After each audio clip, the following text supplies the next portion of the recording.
This is chapter number 9, Women, Caste and Reforms. We will talk about women, the caste system and how the reform took place. The first thing is I would like to show you a picture. Not very good scene to view. We can't even think today. This happened or this used to happen. Here a woman is burnt alive with the corpse of her husband. The husband had died and the woman is burnt alive. This is called sati pratha, sati practice. That is why the people who come from West, they say that the Indian culture, Indian practices are barbaric. Is that they are savage, they are dangerous. Now through this picture, you might have now an idea that today things are different.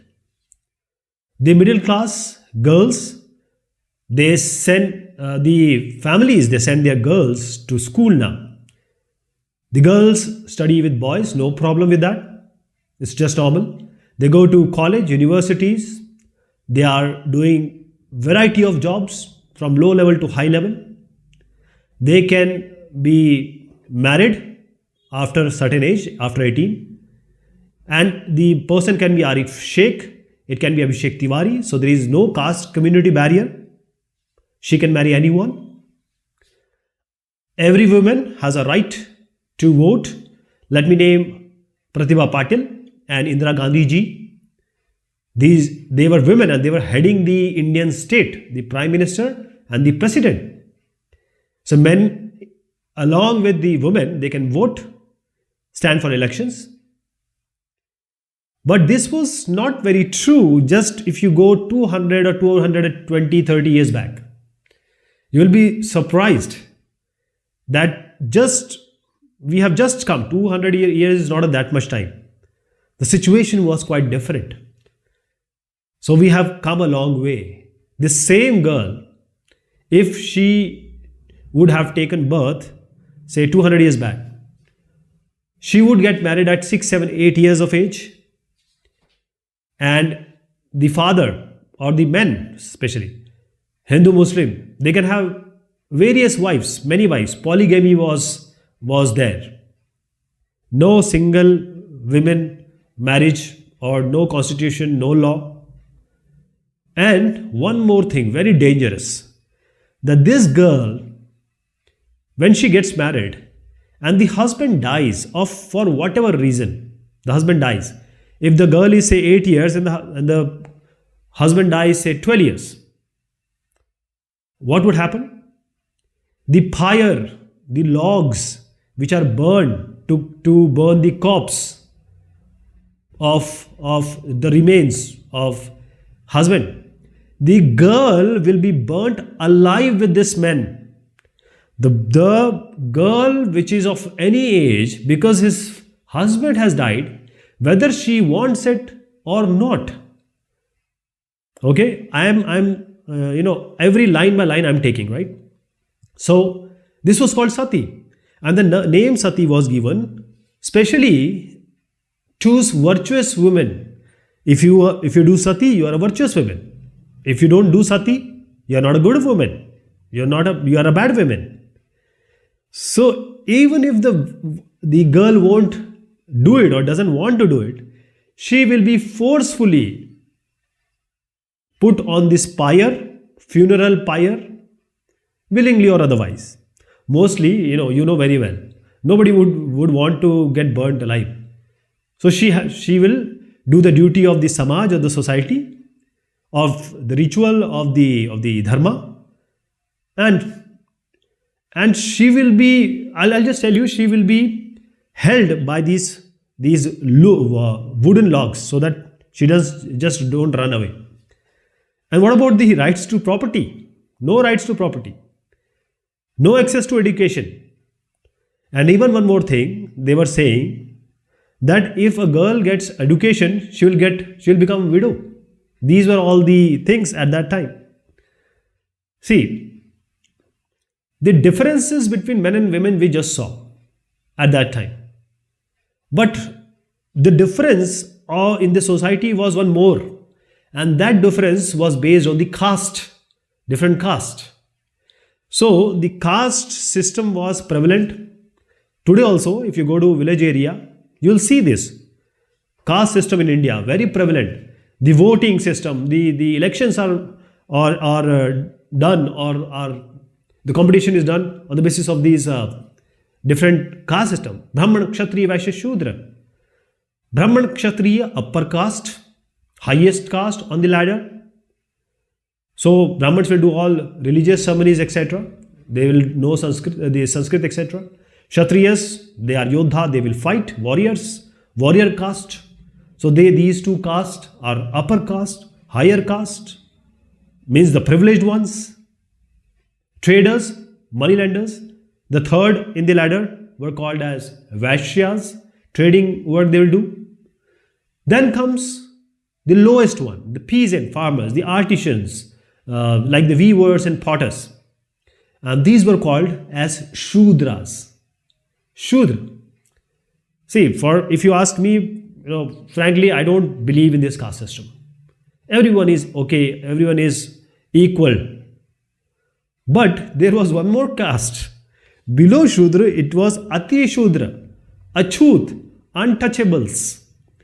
So these Shudras and these Ati Shudras, the lowest rung, Shudras and Ati Shudras, especially the Ati Shudras, they were given the task of cleaning the city, cleaning the houses, cleaning the villages. That is the human excreta. If some animal dies, everything they have to do, cleaning activity they have to do. They have to go inside the gutter, clean it by their hand, bare hand. Take the human excreta on their head. So now they are given this kind of work, and they are doing this kind of work. So the upper caste were thinking that they were treating these people as polluting, brushed ho jayenge, polluting.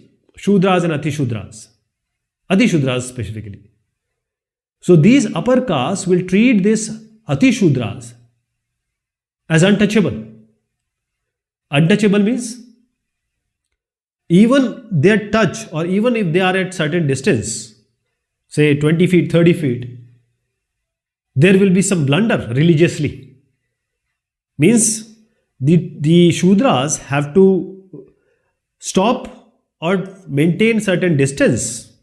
See, if you see today's Muslim, what will happen? They will be put under some marginalization, some ghettoization will be done. They'll live in a very dirty society. No one will take care of them. Similarly, this Malin Basti or Gandhi Basti, or this small place on the outskirts of the village or the city, here these Ati Shudras were given the places, or not even given the places, they just start living there. They can't even get water from the wells from where the upper caste were taking. They cannot take bath, general bath. They were seen as inferior human beings. Inferior, nimna, brushed, polluting. You can understand what the same human being like them were treated like this.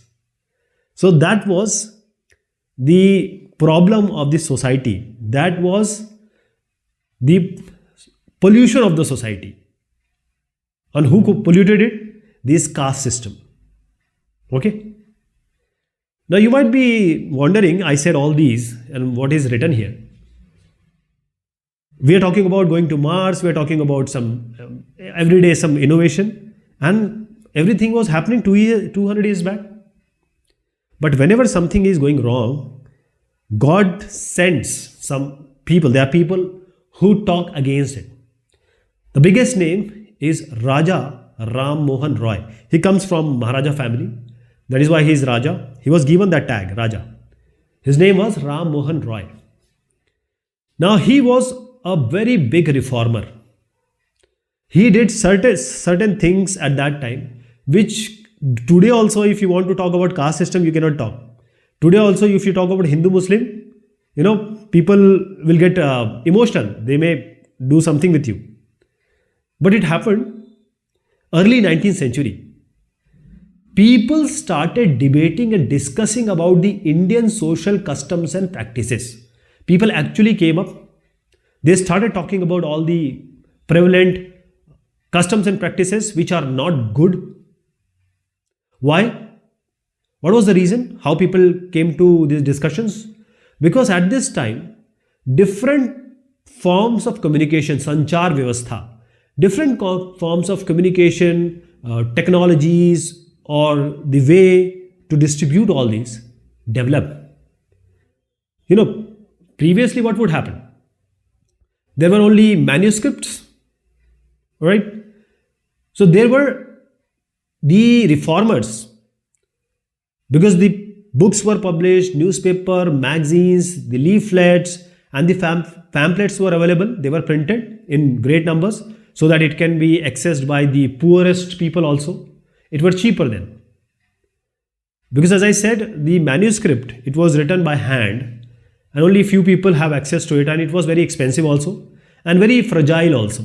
It will break, or it will, not kind of book or newspapers, magazine, etc. So ordinary people can read it because it was written in their local language, right? So everyone now had the access of this because of the communication technology, advent of. And now, when everyone could know, or they can discuss, they can debate, right? The people, they can tell anyone, they can talk. There is now mode of communication which has developed. Then, so for example, in Kerala, these books and magazines would have been in Malayalam. So the local person can also understand. This social, political, economic, or religious, any issues, everyone was available. The reformers, the people, they started talking and expressing their ideas, their views in their own languages. They were talking now, they were debating now, and not only men, the women were also discussing. We'll talk about these great women. And as I said, always the reform is done by people who take initiative. So these debates were initiated by, they will say something that sati practice is not good. These are the reasons. And people start talking about that. They say widow have to be remarried. Everyone started talking about this. So the debates were often started or initiated by these Indian reformers and reform groups. So one of the great reformer of Indian history is Raja Ram Mohan Rai. He was from 1772 to 1833. That is why I am talking about early 19th century. So Raja Ram Mohan Rai, he founded an association, group of people, and that was called as Brahmo Sabha. He founded an association. Please remember, it's Brahmo Sabha. This question is asked, what he founded? People write Brahmo Samaj. No. He founded association called Brahmo Sabha.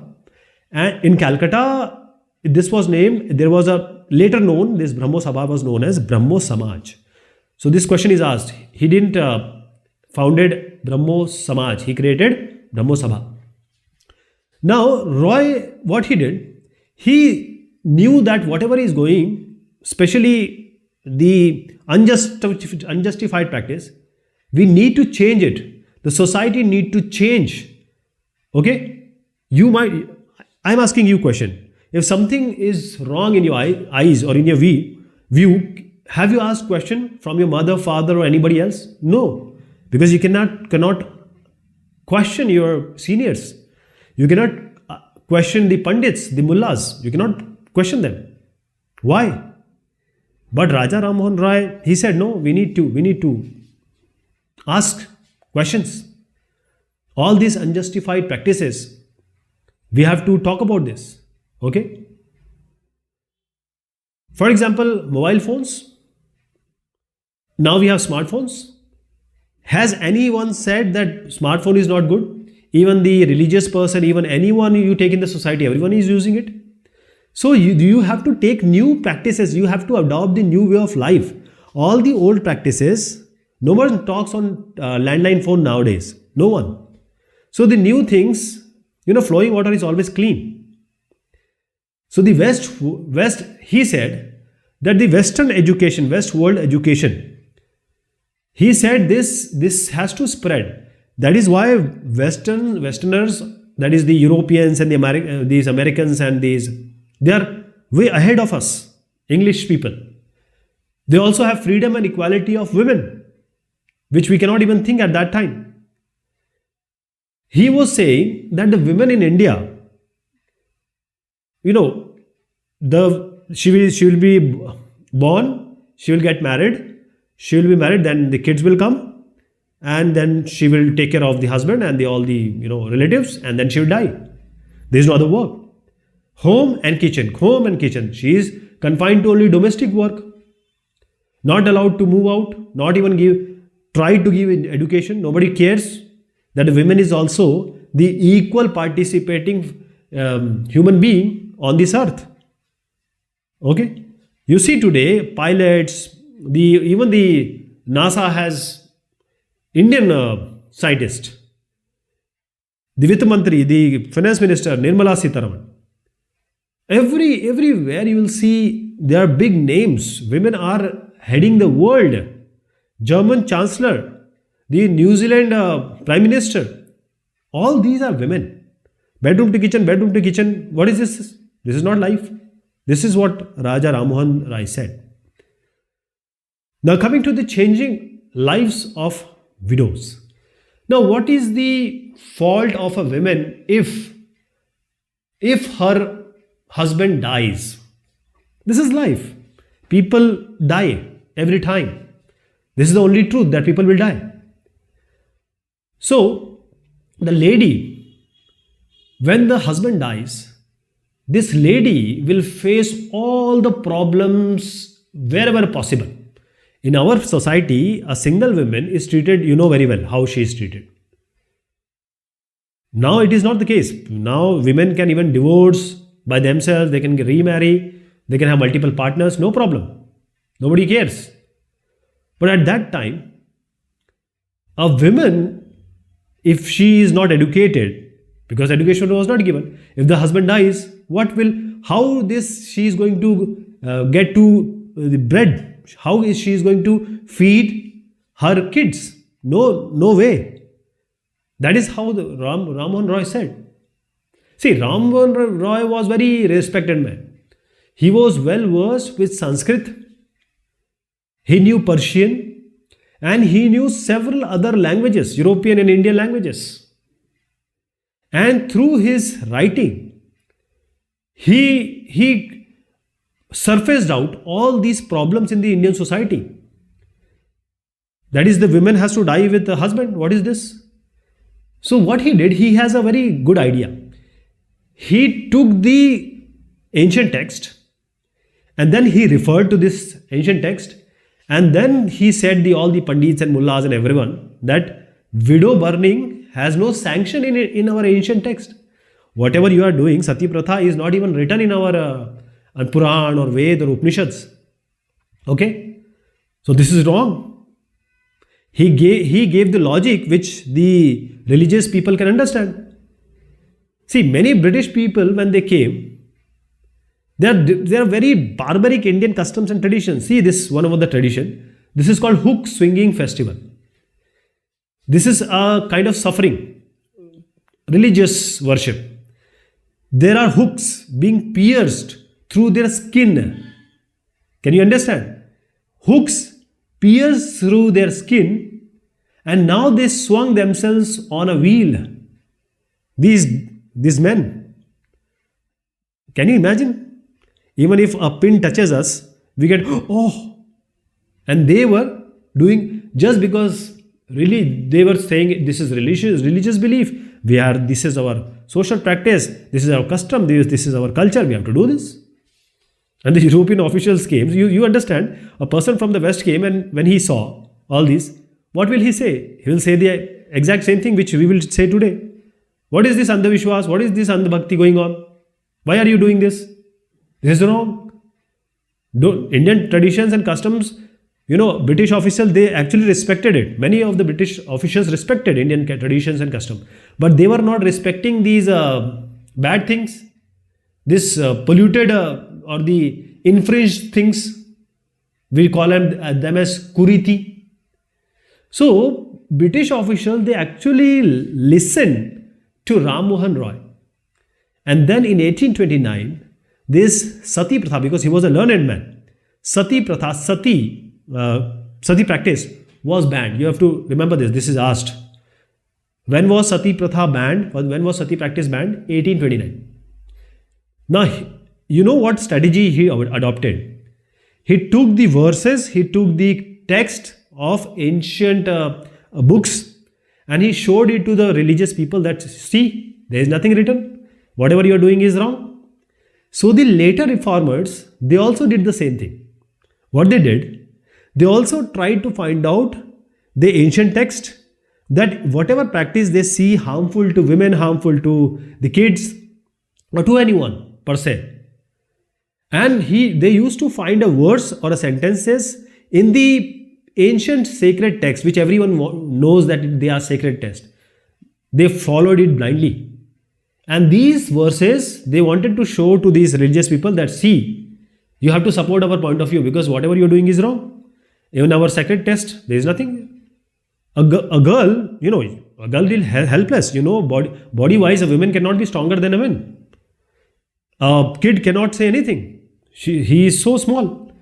So the people were doing all bad to these men and women, these women and these kids. And the men who are treated as the Nimna Jati, they were also taken to task. That is, all the unjustified things they have to do. Right? So this was the strategy which was started by Raja Ram Mohan Roy, and it was adopted by various reformer, and they gave the religious question the answer with religious verses only. So I'll talk about this very great person, Ishwar Chandra Vidyasagar. He also did the same thing. He took to this ancient text and he suggested that the widow could be remarried. He was also a famous reformer. So because of his Ishwar Chandra Vidyasagar, now there was another law being passed in 1856, and this was the permission of widow remarriage, Vidwa Vivah, Vidwa Punar Vivah. So a law was made properly. Now let me take you to the second half of the 19th century. All these movements, because India was a big country and there was no that time of communication, mobile and internet and etc. So everywhere the problem was there, because the caste system was there. There were bad religious practices going on, harmful religious practices. So this widow remarriage thing, it spread to every part, different part. And there were reformers, there were people, they were talking about this. So there were 4 presidencies, if you remember. One of them was Madras Presidency. In this Madras Presidency, the Telugu speaking areas, there was a big name, Kandukuri Veerashalingam Pantulu. So his name is Veerashalingam Pantulu. He formed an association specifically for this widow remarriage. And at the same time, various people, young intellectuals, reformers in Bombay, they also said they are working for the same cause.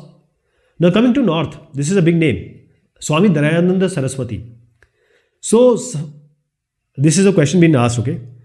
Who established the Arya Samaj? Swami Dayananda Saraswati in North. So that Arya Samaj was supporting the widow remarriage. Okay? So the Gandagi or the dirt is embedded or inscribed by some people in this beautiful Hindu religion. And these are the, widow cannot be remarried, or the Sati Pratha. All these have to be clean. So all these, laws were passed, but still people were not accepting this. They were very conservative at that time. Today also Orthodox people you see, very conservative. So it is not very well taken, not easily accepted in the society. Because they started opposing the new law. You see today also, if good law is passed, people protest. If bad law is passed, people protest. I'll tell you about Ram Mohan Roy. He published many pamphlets. And there was a dialogue, there's a talk between the advocate of this practice and the opponent of this practice, Sati Pratha. Sati. So here, women, advocate of Sati were saying, women are bekuf. Women are nature, by nature, they are inferior. They have no resolution. You cannot trust them. If you allow them to go out, they will be in bad practices. Many of them, on the death of their husband, become desirous of accompanying them. That is, they wanted to kill themselves, or they want to go with their men. But to remove every chance of their trying, we would, from the blazing fire, in burning them, we would tie them down to the pile. That is, wooden blocks, they will be tied, women. That if burning sensation, she should not run away. So the opponent of Sati said, you are saying the Aurte are Bewkuf, they have inferior understanding. Have you ever given them opportunity, fair opportunity? How can they show their natural capacity? In First World War, all the men in Europe, they went for what? The war. So who is going to do the office work? So the women were called, and the women, when they started working, everyone was surprised that women can do such a good office work. So the opponent of Sati were saying, just give the opportunity. Then you will understand who is better, girl or a boy. Always girls are disciplined, they are good, they behave well. For me, men and women are equal. For me, everyone has same mind, same IQ level, almost same, and we must respect them. Now comes girls begin going to school. Now this seems somewhat surprising to you. You'll say girls are going to school. What is the new thing? But if I take you 200 years back, this was a big task, big job.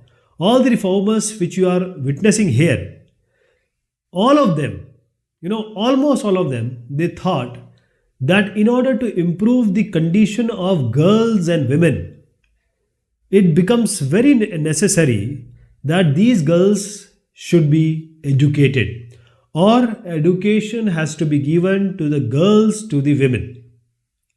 So now you see here Ishwar Chandra Vidyasagar. So he opened schools in Calcutta for girls. So there are various other reformers also who established school. So when these schools were opened at the first time, I'm talking about mid 19th century, around 1850 I'm talking about. So when these schools were there, or they were opened, the families were, or the society were concerned. First of all, the girls and women would do all the domestic duties. So if they are going to study, or they are getting educated, they might not get time for the domestic duties, cleaning and cooking, etc. So they will be taken away from the domestic duties, and once they have to go to school, they will go through or pass through some public places. There will be good men, there will be bad men, right? So in this path, en route the school, there will be different kind of people they will have to face. Okay, some of them may make them corrupt, some of them may influence them in a good way or a bad way. So they felt that girls should not be in public places, they should be kept away from the public spaces. So this was a real worry of the society, because at this time it was really there. Today also women feel quite unsafe. At that time you might wonder, you can imagine how the things were. So people like the fathers and the husbands who were quite liberal, they want their girls and women to study. They also get their women or girls home tutored. So they gave the education in home only at this time. I am talking about mid 19th century. Okay, and some of the women who had this eagerness or love or an intention to study, to learn, to read, to write. So they took this initiative. I'll take the name of Raj Sundari Devi. Raj Sundari Devi. Now she, by herself, in the light of lamp, in the light of candle, you will not, if you lit a light, can you imagine you will read and write, you will learn your whole syllabus? No. So reading, writing, many women, they did secretly, and Raj Sundari Devi, she wrote a book, Amar Jeeban, and this Amar Jeeban became so famous. So this shows what was the plight and distress as far as education was concerned for these women. If I take you to the latter part or latter half of the century, I'm talking about 19th century only, there were various schools for girls established by Arya Samaj in Punjab. We have talked about Arya Samaj. And Arya Samaj was in this Punjab. They opened the school. And Jyotirao Phule, you see here, he established school in Maharashtra. Okay, there were big households also, like aristocratic, Kulin work, Abhijat work. So in northern India, the Muslim household, some men and fathers, they also wanted to get their kids educated.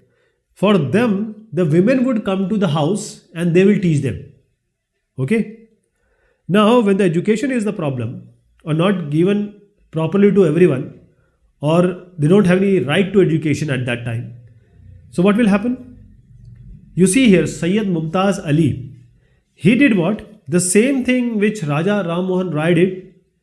Roy took the verses or took the content from ancient text, and then they showed the people that whatever we are doing is wrong. This is not our ancient text says. So the same strategy was applied. There are many of these reformers. So Sayyid Mumtaz Ali did the same thing. So Quran is the most that book which is worshipped by everyone in the Muslim fraternity. So the verses, the kalma and various content, he got hold of it, and then he argued that see, the Quran is also saying that women has to be educated, education has to be given to women. So this was all going on. Okay. Now let me tell you one thing. See, I can tell you that women are weak. You will be surprised I'm saying that. Physically. But they are not weak as far as determination is concerned, as far as the work ethics and culture is concerned, discipline is concerned. Women are always ahead of men. That I can tell you. If you break eight bones one time, that is how the women feel when she gives birth to a child. So women has the power, that the God has given to them. So now previously what would happen? That the education for the men and women were different. Girls and boys were different. Thinking that women are weak. Okay. Now if you see the students of Hindu Mahila Vidyalaya, 1875 I'm talking about, this was the first institution where the same learning, same syllabus, same content was learned by or studied by women and girls. Those boys in other schools who were reading. Same content, same syllabus. Women write about women. We talked about Raj Sundari Devi, Amar Jeeban. So various other women also, they were reformers actually. They did a lot for child and especially women child. If you see here, these are the Begums of Bhopal. These Begums of Bhopal, I'm talking about early 20th century, that is 1900. So they also played a very important, vital and notable role in promoting the education among the girls, among the women. So they founded primary schools for girls at Aligarh. Aligarh is still an education hub, especially for everyone, means not only for Muslims, for everyone. You see here Begum Ruqayya Sakhawat. She is Sakhawat. She is not Shekhawat. Okay. So Begum Ruqayya Sakhawat Hussain. Now she also started schools for Muslim girls. Where? In Patna and Calcutta. Patna and Calcutta. Where the Muslim girls can read, teach, and learn. The main thing was why Ruqayya is famous, because she was very critical about the conservative ideas of different religious leaders. And she was saying the religious leaders of all the faith, Hindu, Muslim, Christian, doesn't matter. They are responsible for why women are in this stage, why women are inferior, why women are treated inferior to men. So who is the reason? Religious leaders. Inferior they are being treated. So she was arguing like this, and it was very difficult at that time. You might imagine. So 1880s I am talking about. Women. I'll talk about Tarabai Shinde just now, and she used very strong words. At 1880 I am talking about. Women now they got educated, and most of the women they were becoming doctors and teachers. Till now, the doctors and teachers are the most favored job for girls by the parents and by girls themselves. So many of them started writing and publishing what is happening to the women. So in the society, what is the place of the women? How the women are treated? The women were writing very critical views on that. Okay, they were penning down all the situation of the society with respect to or with the perspective of women. Okay. Now here comes Tarabai Shinde. So Tarabai Shinde, he was also not sent to school. So he educated. She was educated at home only in Pune. Previously Pune. And when she learned and got educated, she wrote a book called Stri Purush Tulna. Stri Purush Tulna. Stri is women, Purush is men, so Tulna is comparison or difference. So comparison between men and women. And she wrote very critically what are the social differences among men and women, how the society is treating men and women differently, especially the women. So I'll tell you what she wrote. I'll just go through it. First thing is, she is saying women, the life of women is as dear to her as anyone else, like you men.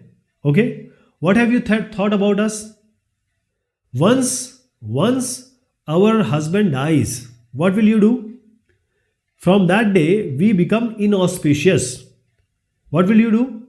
My husband dies. You will come with a barber, and that barber will shave off my head.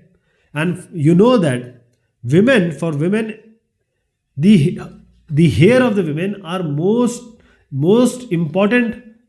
Say body say feature. Now you are clearing my head just because my husband has died. All the good occasions, all the good festivals, all the good things, like wedding, reception, and any occasion which you say as auspicious, we are not allowed to attend. Only married women can go.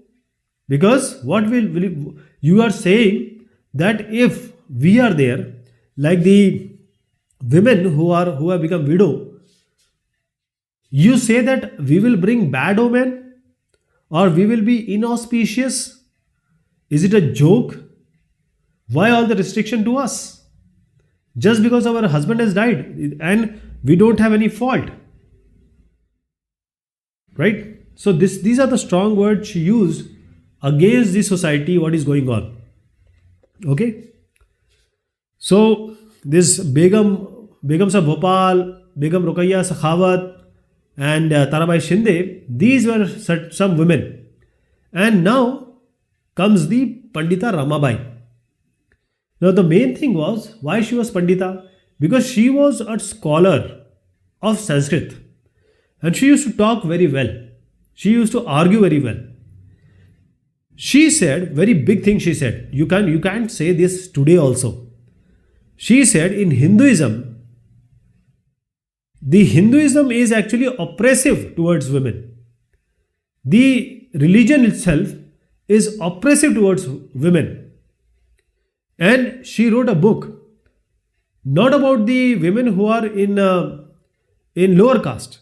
She wrote a book about the very distressed life, miserable lives of upper caste Hindu women. She is saying, her argument was, the upper caste Hindu women is facing so much, their lives are miserable. You can imagine about the lower caste people, lower caste women. So she founded a widow's home at Pune, and this home, widow's home, was specially for the widows who are not treated well, who are treated badly by the relatives. So these widows, they are taken into this shelter and they are properly trained, prashikshan, and they are trained like knitting and sewing, many other work, so that these women can support themselves economically, not dependent on another person or society. So now, what will happen? There were Orthodox Hindus also and Muslims also.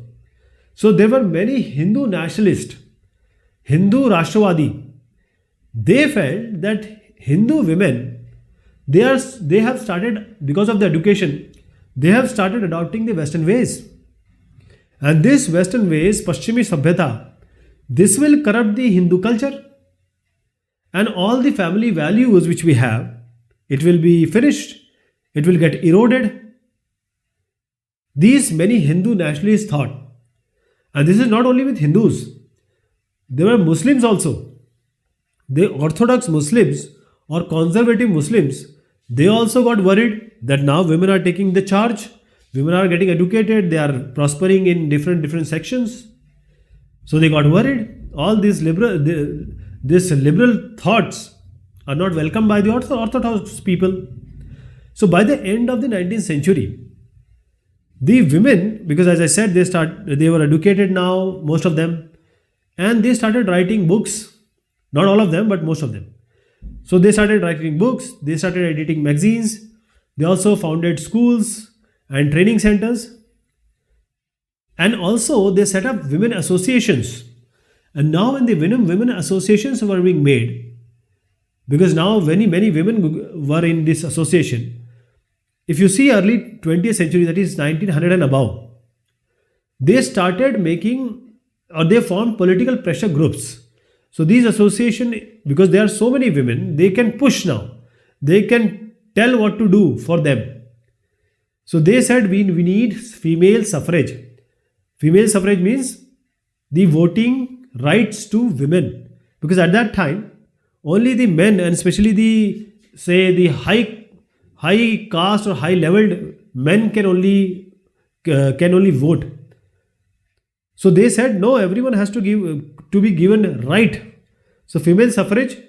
They also said better health care. See, women need more health care than men. Everyone knows why. And then education. Okay. So most of the women, they joined the nationalist and socialist movement from the 1920s, because from 1920s this movement, Swatanta Abhiyan, Swatanta Andolan, freedom movement, this started. So I'm talking about the 20th century now. The big leaders, big giants, Jawaharlal Nehru and Subhash Chandra Bose, they also started supporting these women's and pressure groups. And the demands simply were equality and freedom. So they also said, these two gentlemen and others, they said yes, equality and freedom has to be given to women. And they promised that you will get full suffrage, that is voting right for every woman who have attained certain age after independence, because all are working for independence. So what they suggested to these women, that until we get the freedom, you have to concentrate on anti-British struggles rather than asking for the female suffrage, education, etc.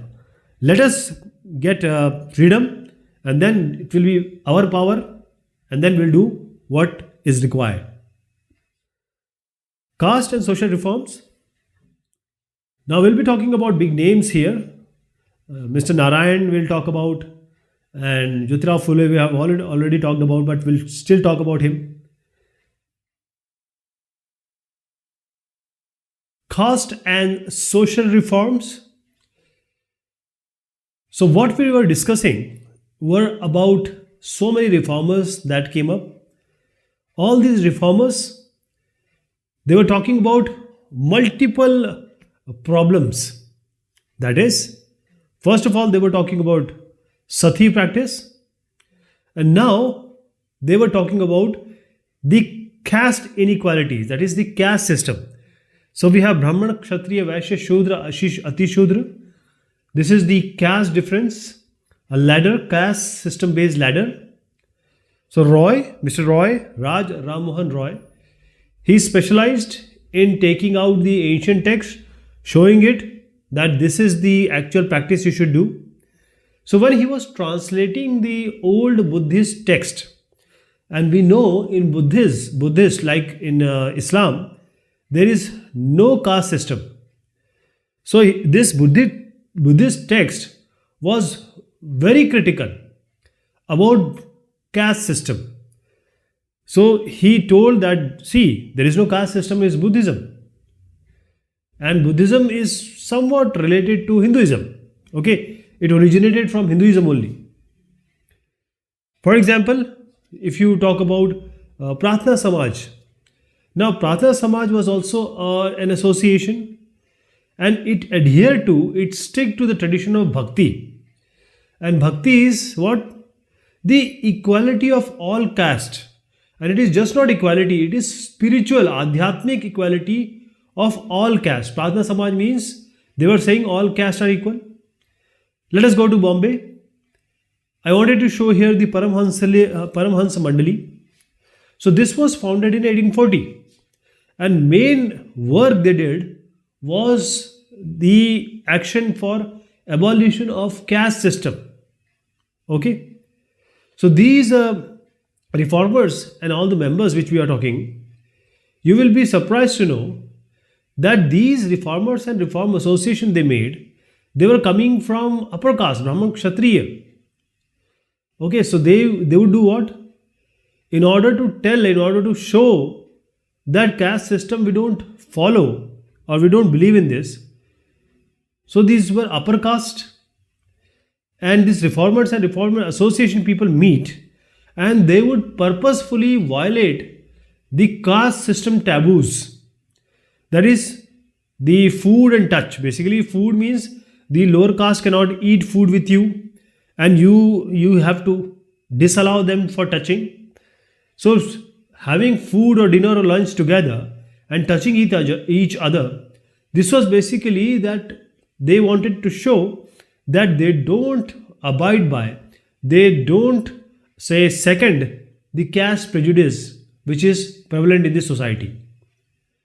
Now coming to 19th century, as I said, not only the Britishers, French, Dutch, various Christian missionaries came and they established school. So Christian missionary, they began setting up school for whom? For those castes in the society which were not being supposed to taught. That is the tribal groups and the lower caste.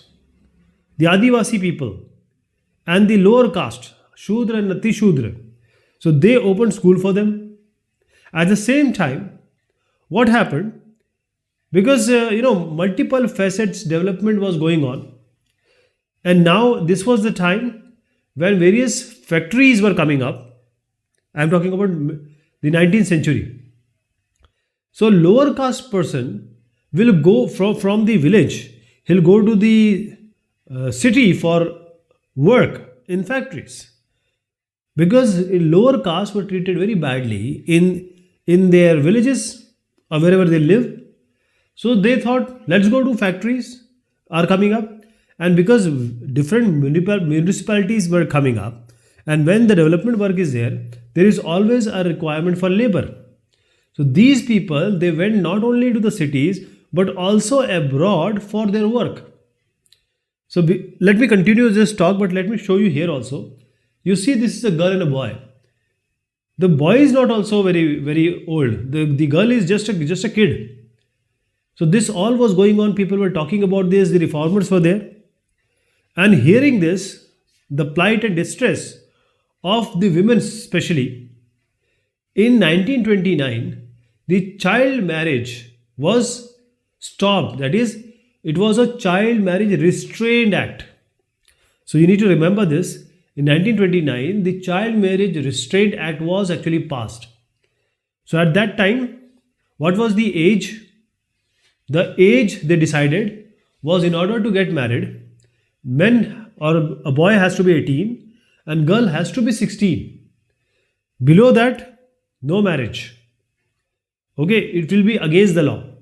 And now if you see, it's 21 years for men and 18 years for women. This is today's scenario.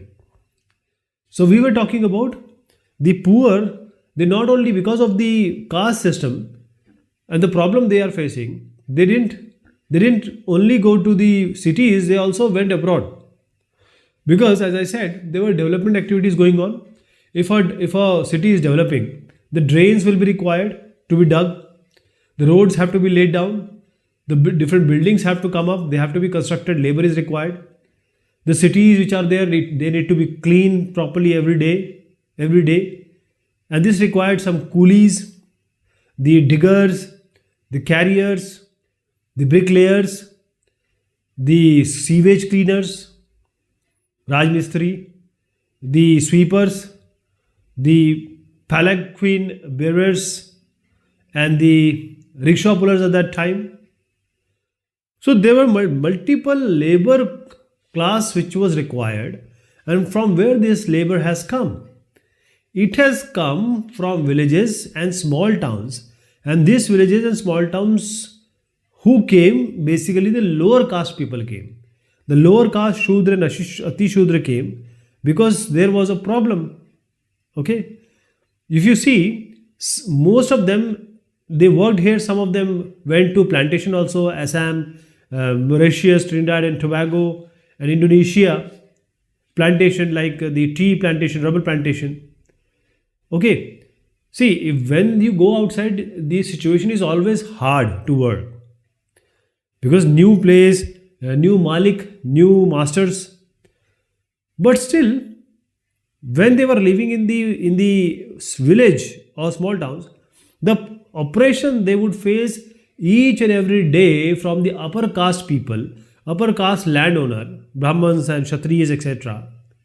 So every day they will face daily humiliation. Daily humiliation they will face.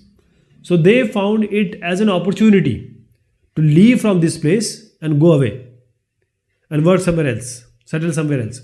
This is a coolie ship, means a labor ship, and this is a ship called John Allen, and it is taking laborers from India to Mauritius. Two pictures, and this picture or these pictures are showing the problem of lower caste people and tribals in the caste system. There is one more thing I am going to add here. You will be surprised what was happening at that time. And as I said, the jobs for lower caste, there were other jobs also. That is, the Britishers, they invited them for army. They offered the opportunities, jobs. So what they did, they specially invited these lower caste because they were knowing that this lower caste is facing problem here and we can have them in our say side. So they actually opened a Mahar regiment, and his Mahar regiment, basically Mahars are the untouchables. And if you remember, Dr. B.R. Ambedkar, the architect of our constitution, he belonged to that Mahar category. And his father, most of the time this is asked. Why? Because his father has been asked. Because B.R. Ambedkar is one of the leading Dalit reformers of all times. Okay, before that also there were people, but modern history. So his father was a teacher in army school. Please remember this. So what I would like to emphasize here is that these are Madigas. And these are Madigas which are untouchable caste in present day Andhra Pradesh. So these are leather workers. Basically, all the dirty work, like dead animals, they have to, uh, deal with dead animals. Then they have to take out their skin, and then through the skin, they would make the shoes and the chappals. Now, what happened? There was a fortune of them they received. So they were working, the lower caste people working the lowest possible work. But in First World War, there was a requirement of shoes. Now the upper caste cannot work; they don't know this work. So in First World War, when there was a requirement of shoes, immense demand. So now people ran to Madigas and they said, "Okay, we need these shoes."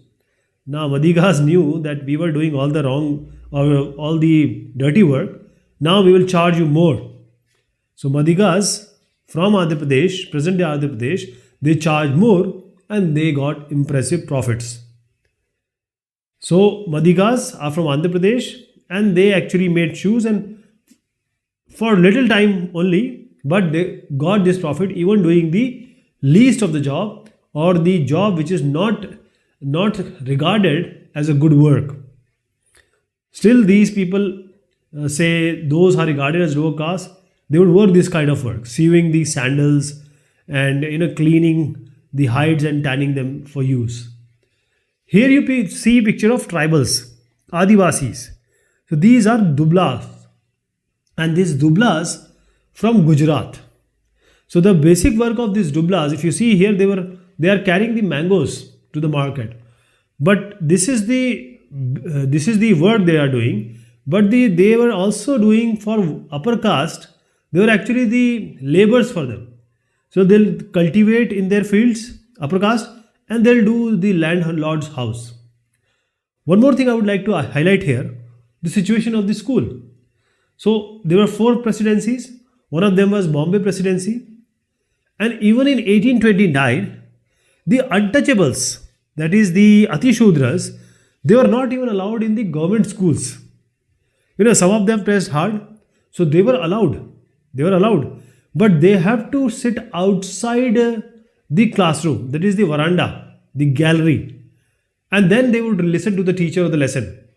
Because if they are allowed to enter, people think that they will pollute the upper caste boys. Okay. So this was the time people saw lower caste people. So now we will talk about very big names. Sri Narayan Guru here, Guru Ghasidas, and Haridas Thakur. So he is Sri Narayan Guru Sahab.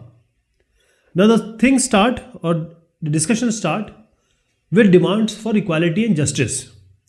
That is equality and justice for everyone, for each and every person. So if I take you to the second half of the 19th century, there were people within non-Brahmin caste, because at that time non-Brahmin could not speak. Brahman, Kshatriya, Vaishya, Shudra and Atishudra. So Shudra, Atishudra cannot speak because it's very difficult in the caste system, the way they were living. But there were non-Brahmin caste people, and they began organizing the movements against the caste discrimination, the caste system. So they just said, we want social equality, we want social justice for everyone. Social equality and justice they wanted. So what you see here is Guru Ghasidas. Now he started Satnami movement in the central India part. So Satnami movement was actually founded by him only, Ghasidas. And he was working with, as I said, leather workers, charmakar. Those who work with leathers, dead animals, etc. Madigas, you remember? They were a kind of charmakars only. So they worked for leather workers, and they worked hard to improve their social status in the society. If I take you to Eastern Bengal, here you see Haridas Thakur Matuas. Haridas Thakur Matua. So Matua sect, they worked among the Chandals. Chandals were actually the scavengers, human scavengers. They would have to clean all the dirt, the bad things from the village or small towns. So Chandal cultivators. And why he is so famous? Because Haridas Thakur actually questioned, he raised voice against the Brahmanical text. Because he said the Brahmanical text you are saying is having a caste system. This Brahmanical text is written by Brahmins only. So we don't support this caste system. Now let us come to present day Kerala. Now this person, very big name, Sri Narayan Guru, he is a guru from Ezhava caste. Again, Ezhava caste is a lower caste. Let me tell you again, Sri Narayan Guru, which was there in present day Kerala, he was a guru from Ezhava caste, lower caste. And he said, and he proclaimed the ideals of unity for people. He said, everyone is equal. And he was very much against these caste differences. And he said, all the humankind, everyone on this globe, it belonged to the same caste. There is no difference of caste. Everyone belonged to the same caste. And he has something more to say. And it is very famous. That is, he was saying that everyone is having the same caste, Narayan sir. And he said, Oru Jati, Oru Matam, Oru Devam Manushanu. What does it mean? It means one caste, one religion, and one God for humankind. That is, he just wanted one human has to be treated in a single way. This caste difference, work depend on the work or on the Brahmanical test is not good. So all these sects which you see were founded, and these were the leaders of non-Brahmin caste. And all of them tried to create self-esteem among the lower caste, the Shudras, the Atishudras. So that is how they worked and changed the face of what present day situation of lower caste is there in the society. We need to talk about Jyotirao Phule Sahab. Now there are three pictures I have shown. One of the picture is by NCERT itself. Second picture I wanted to show because he was the founder of Satya Shodhak Samaj. Satya Shodhak Samaj, he established it. And third thing he did, he wrote a book, Gulam Giri, a very, very important book and very much, known book. So Jyotirao Phule Sahab, he was very vocal. He was talking without any fear about the problems of lower caste. So he was himself from a lower caste background. So Jyotirao Phule belonged to lower caste and he talked about the problems of caste system. So in 1827, he was born and he studied in Christian missionary school. That is how he got that what should be the equality, what is the justice. Okay. Now he said something else, very different. He said, the Brahmins are claiming what? Brahmins are saying we are superior because we are Aryans. We are Aryans and we are superior. But Phule argued that you are saying you are Aryans. You are Brahmins. But Aryans were foreigners. Aryans were not from this subcontinent. They are not from India. Aryans were those invaders, foreigner. They came from outside to our country, to our subcontinent. They defeated and subjugated the problem. The problem was they subjugated the actual children of the country. So he said that we are the true children, true people of this country, and these Aryans who Brahman claims to be, they are basically invaders, and they came here and defeated everyone. And those who are actually living here, those who are the sons of this soil, they are not treated as lower caste. Since the Aryans have established the dominance, and now when Aryans started dominating, they started looking the people whom they defeated as inferior, as lower caste. So there is no logic. You are coming from outside saying us that we are not from here and we are the lower caste. You are yourself outsider. Okay. So according to Phule, the upper caste has no right to their land and power. It only belongs to the indigenous people, those who are living before Aryans. Phule also said certain more things. He said before you, that is before you guys, Aryans, before Aryans, we the indigenous people were having a golden age. We were warrior and peasants. We used to till our land to cultivate, and the way we ruled the Maratha countryside, we used to rule in a just and fair ways. That was the golden age before Aryans, and we were doing everything possible in a good way. Okay, and we were ruling in a just and fair ways. Just means just justice for everyone. Fair means nishpaksh, no biasing. He proposed one more thing. He said, now because the problem is there with the Shudras and Atishudras, so the laboring caste and untouchables, Shudra, Ashishudra, they need to unite together, and we need to, in a combined way, challenge caste discrimination. So he started Satya Shodhak Samaj. And Satya Shodhak Samaj basically was founded in order to propagate, in order to people to know that there has to be a caste equality. Now, there was a very famous book he wrote in 1873. So, 1873, he wrote a book called Gulamgiri. Gulam are slaves, das. So, he wrote a book Gulamgiri, that means slavery. Now, just before that, 10 years before, 1863, there was a civil war in America. And the civil war was in America between blacks and whites. Okay? Because the people who were bought from Africa, the blacks, there was a fight between blacks and whites because of the discrimination, which is called the discrimination on the color of basis of skin. Okay. So the same thing he wanted to link. He said he actually dedicated his Gulamgiri book to all the blacks who fought, or who, you can say all the black Americans who fought, who worked to free slaves. Okay? And established a proper link. He actually tried to establish a link between whom? Two categories. One is lower caste in India and American blacks.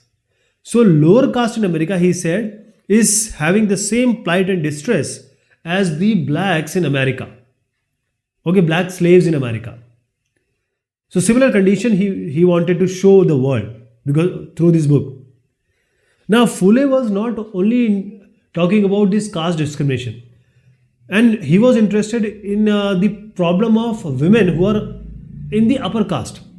If you remember, Pandita Ramabai, she also talked about the upper caste women, the problem of upper caste women no one is talking about. And also, Phule was talking about the miseries of the labor and problem of humiliation that the lower caste people are facing every day. Okay? So this kind of movement, as I said, Jyotirao Phule Sahab and all the name I took, Narayan Sahab. After that, when we talk about 20th century, there were two big Dalit leaders. One was B.R. Ambedkar Sahab in Western India, and E.V. Ramaswamy Nayakar, loved as Periyar in the south. So Western India, who worked? Mainly B.R. Ambedkar Sahab, and then South India, E.V. Ramaswamy Nayakar. So we talked about various reformers, Jyotirao Phule Sahab, and he wrote Gulamgiri and he dedicated it to the slaves, the American slaves who fought for the democracy. So when we come to 20th century, there are two main key players or leaders, Bhimrao Sahab Ambedkar and Periyar, that is E.V. Ramaswamy Nayakar. So Periyar, people call him by name Periyar, and he was active in southern part of India. B.R. Ambedkar Sahab in Western India and Nayakar Sahab in South India. So what is very special about B.R. Ambedkar, Mr. B.R. Ambedkar? He was the architect of our constitution. Drafting committee, he was chairman. Okay. First thing is, Ambedkar Sahab, he was born in Mahar family. He came for a Mahar family. Mahar family was Ati Shudra. That is, it comes from the lower caste. And when he was a child, he experienced, actually, he experienced the caste prejudice, the caste discrimination in everyday life. Because when he used to go to school, he has to sit outside. He was forced on the ground to sit because he was not allowed to sit with the upper caste kids, and he couldn't drink the water from the taps where these upper caste kids were having water, okay, or they were using. But still, he was a big man and he followed the path, and finally he got a fellowship to United States for higher studies. He was actually a law student, so he became a barrister. So when he came back to India in 1919, so this year you must remember, 1919 he came back, and because he experienced it in childhood also, and he was knowing what is going on in the as far as the caste discrimination is concerned, he wrote extensively about the plight and distress of the lower caste, which was due to the upper caste. And what he did in 1927, actually he started this. He started a temple entry movement, because at that time the Dalits or the lower caste were not allowed to enter any of the religious space. Okay, so Mahar people joined him, they participated, but his main aim was he led these three such movements. And what was the main idea from 1927 till 1935? The main aim was that he wanted to show everyone that this caste prejudice or caste discrimination is so much oozed inside the society or imbibed into the society.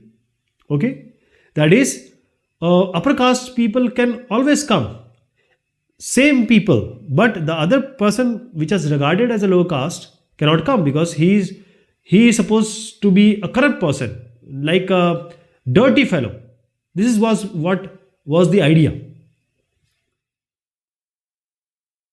Now a big name, very big name, Periyar, E.V. Ramaswamy Naikar. In the southern part, he was quite affluent. Now I'll take you to the early 20th century. This early 20th century, that is, I am talking about 1900 and above. Previously, we saw Brahmins also took part in this caste discrimination regime or movement. But there were non-Brahmins also. They started a movement, okay, which is coming from Shudras and Ati Shudras. Okay, so they also took initiative. Non-Brahmins took initiative, and because mostly people got education, they got some wealth.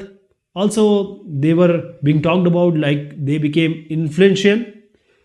So that is why these people, non-Brahmanical people, they were also able to start movement. Okay, so they were saying one thing. One thing is very common.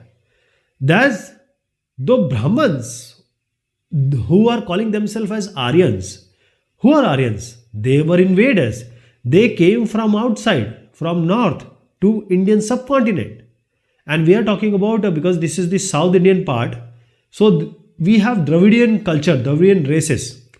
So the Aryans conquered the actual people, original inhabitants of this land, and these indigenous people, that is the Dravidian races, overpowered by the Aryans, and now they have started calling them as the lower caste people. So the original inhabitants are whom? We, Ramaswamy Naikar is saying, we are the actual people here. Aryans and Brahmins and all the other caste, the higher caste which are saying, they are the invaders. So E.V. Ramaswamy Naikar, with love people would call him Periyar. Again I am saying very big name. Question is always asked about him. Now Periyar Sahab, he was not from a very big family. He was just from a middle class family. And when he started all this, means when he was very young, he became an ascetic, that is sannyasi, brahmachari. So he started his life as an ascetic. Okay? And because he was sannyasi, he studied all these Sanskrit scriptures, most of them, like the Upanishads, the Puran, and everything, which is very important for the Brahmins. So he realized and he understood everything. And after that, he became member of Congress, Indian National Congress. But the problem was there was a party. So he is Naikar Sahab. Here is Indian National Congress, and there is a party going on. ये हमारी party हो रही है. But the party was the upper caste were sitting different in a different place, and the lower caste were sitting in a different place. That is, the feast being organized by the nationalists, so-called nationalists. The arrangements were on the basis of caste distinctions, caste discrimination. Okay, so this party, the party Oriye, was not welcomed by Mr. Naikar. He said, "What is this going on? You are Indian National Congress, and you are in your only party. You have different sitting arrangement." No. So he said, "We need to do something because this is the question on our self-respect." So he founded self-respect movement. And he argued that the people who are regarded as untouchables, they are the actual Tamilians, they are the actual Dravidian culture holders, they are the upholders. And they are being subjugated, they are being invaded, they are being forcefully, deprived of all the rights by the Brahmins. Okay? So basically, he was talking about those people for ancient times, those are being deprived of their rights. So he said these achoots or untouchables who are regarded as achoots, they have to free themselves. And he was of the idea that all religions, we have to fight for our social equality. Social equality. Because he understood that everyone has to be equal, everyone has to get all the rights, freedom, equality, etc. Okay? Now, as I said, he started with sannyasi. So he was knowing all the Hindu scriptures. So that is why he was very critical about these Hindu scriptures, because he knew all that. So Hindu scriptures, especially, there were certain books and certain content. He was very critical about them.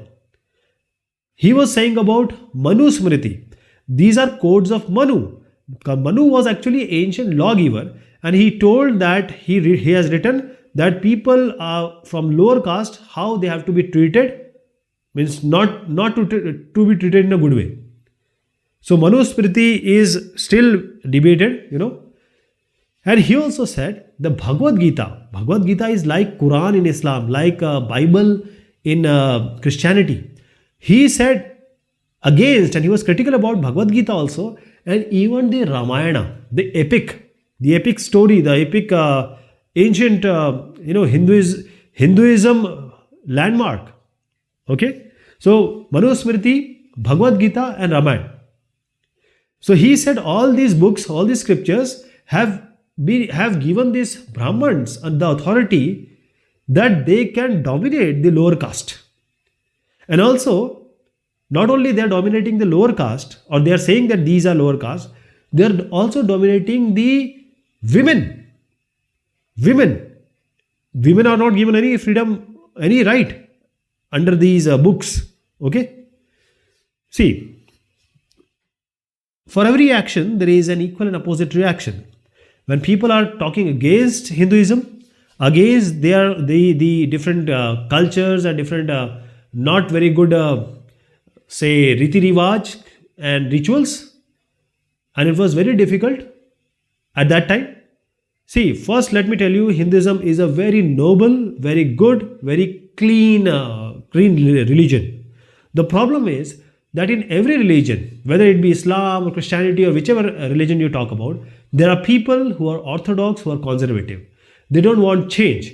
and that is the problem. They try to bring some different rituals and all these which are not good for some certain kind of humankind.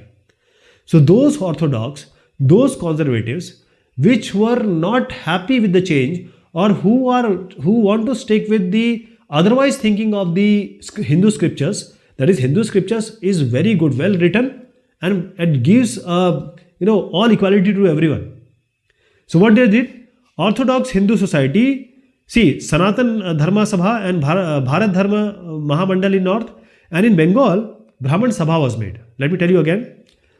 The people who are against Periyar and other who are talking in favor of lower caste, so these people, they were saying that the cornerstone of Hinduism, it's caste discrimination, and we need to uphold it.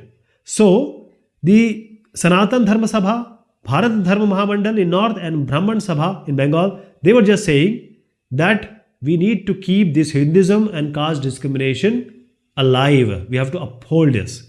So all this discussion is still going on. Let me tell you, in my view, Hindu, Muslim, Sikh, Isai, religion is your personal aspect.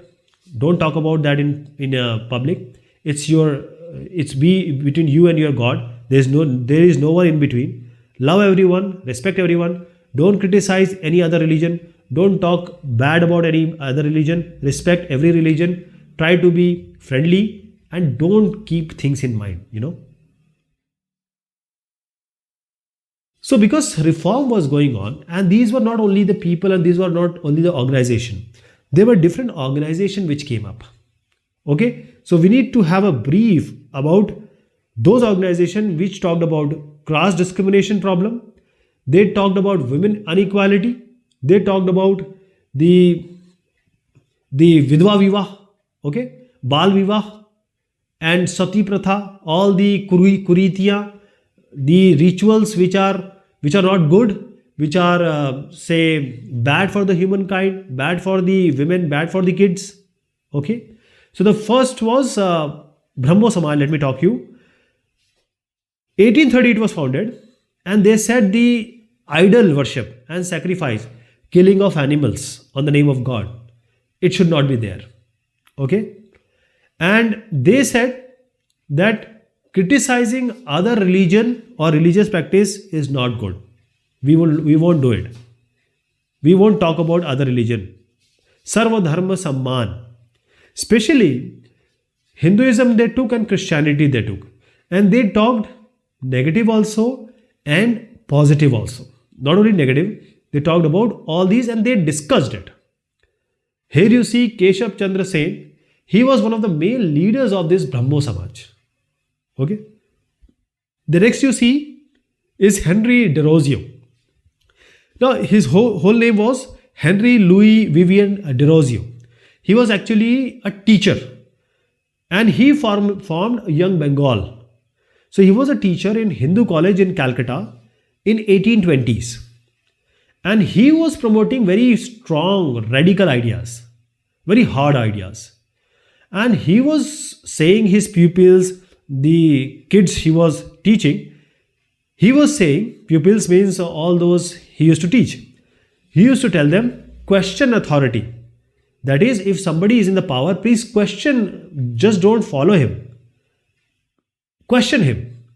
Young Bengal movement, he was saying that the tradition and custom which are not good, which are bad, you need to attack them. You need to attack them. He also said the education of women is very important. Education of women is very important. Okay. So women education and all the tradition custom which are not good, and then freedom of thought and expression for everyone. Right? This was his idea. Henry Derozio. Now next I'll talk about Ramakrishna Mission and Vivekananda. Swami Vivekananda is a very big name. And this Ramakrishna Paramahansa, he was Swami Vivekananda's guru. Swami Vivekananda guru was Ramakrishna Paramahansa. Okay. So on his name, Ramakrishna Mission was formulated. And this Ramakrishna mission stressed, or it was in the idea that the salvation, the mukti, the moksha can only be achieved through samajik काम, social work, social service, and the action which is selfless. Don't think about return, what you're getting in return. Just work. Do good for everyone. Okay, that is how you will get salvation, moksha, mukti. Now comes the Pratna Samaj. And this Pratna Samaj was established in 1867 in Mumbai, that time Bombay. The main thing was caste restriction, they want to remove it. Child marriage, they want to abolish it. They want to promote the education of women. And they want to, this widow remarriage ban was there. They were against this. And see, they would have meetings and they will discuss about Hindu, Buddhist and Christian text in this religious meeting. Okay, so they were discussing about every aspect of good or aspect of different religion.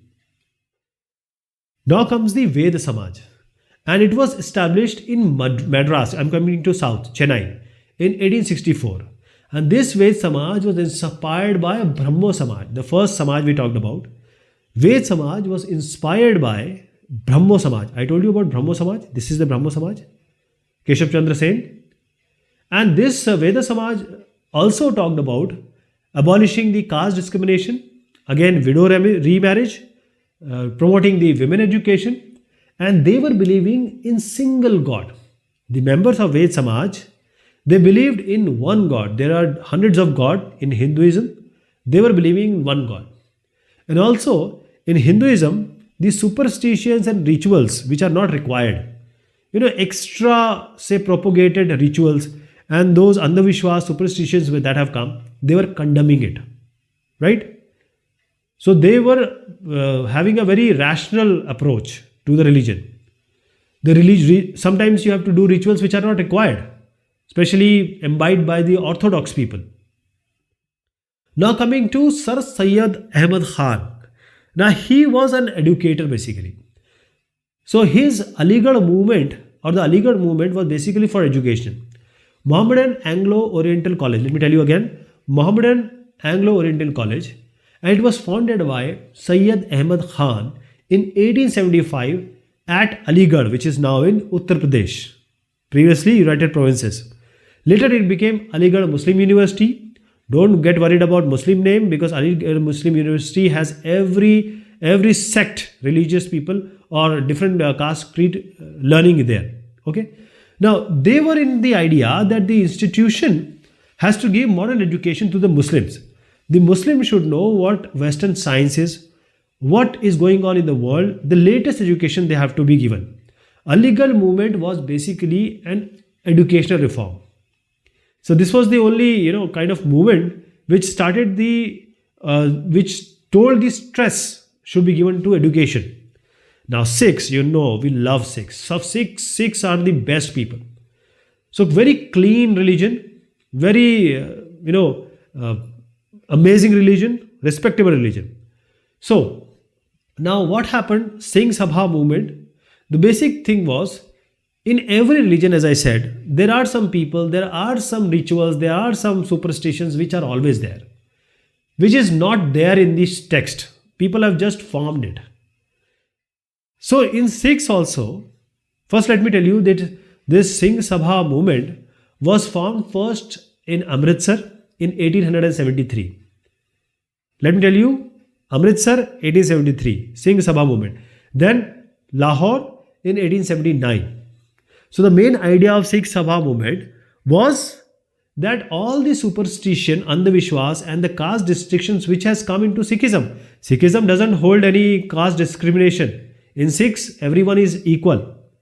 So they were trying to remove all these. They were saying that the Sikh, all the gurus, big gurus, what teaching they have given us, we need to combine it with the modern instructions, and we want to promote this kind of education. So they were also giving stress on education, because if you have education, if you have knowledge, you will not be talking about superstitions. you will be not talking about a caste distinction. This is a Khalsa college. I'm talking about Amritsar, established in 1892 and by the leaders of the great Sikh Sabha movement. Respect Sikhs, respect Muslims, respect Hinduism. Coming to black slaves and white planters. So we talked about Gulamgiri. We talked about the 1863 Civil War in America. So one people would buy several people. This was slavery. At that time, like we are buying dogs today, we are buying stuff today. People used to buy people at that time. Can you imagine? And these slaves were bought from Africa, blacks. If you see today's black, they're called as African American in America. Okay? So white planters, because plantation was going on in various parts, especially the southern part of America. What happened actually? The European explorers, they went to different parts of the world, and when they came to Africa, they were trading. So they started trading people. So what they did in 17th century, European explorer and the trader started the trading of slaves, black Africans. So at that time slavery started. Slave trade began. Das Pratha, Dasta. Now I'm talking about 17th century, please remember. Now these black people were captured, they would be bought from Africa to America, and they will be sold to the white planters. Americans, if you see, America is also an immigrant, all are immigrated there. First white people, then African came. So now these people, these planters, they were doing some cotton plantation, there are different plantations they would do in southern United States, like Texas and below. So this is the southern part. I'm not talking about the above part. Below Canada, I'm not talking. I'm talking about above Mexico. Okay. So these slaves, because they were slaves, they have to work long hours, dawn to dusk. They will be punished. Kode padte the, that is, they will be whipped and tortured. Like animals, they were treated. So many blacks and whites, they opposed this slavery. They organized protest. And there was an American Revolution in 1776. Everyone was saying, Americans, please listen to your language. What you have written, please understand. Why are you doing this slave trade, and why are you promoting this caste discrimination or the color discrimination? So Abraham Lincoln said in Gettysburg Address, and what he said was, whosoever is working for democracy or whosoever is fighting the slavery, they are actually working for democracy.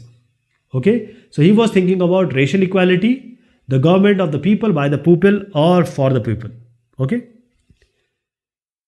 so this is all about this topic. Thank you so much. Take care of yourself.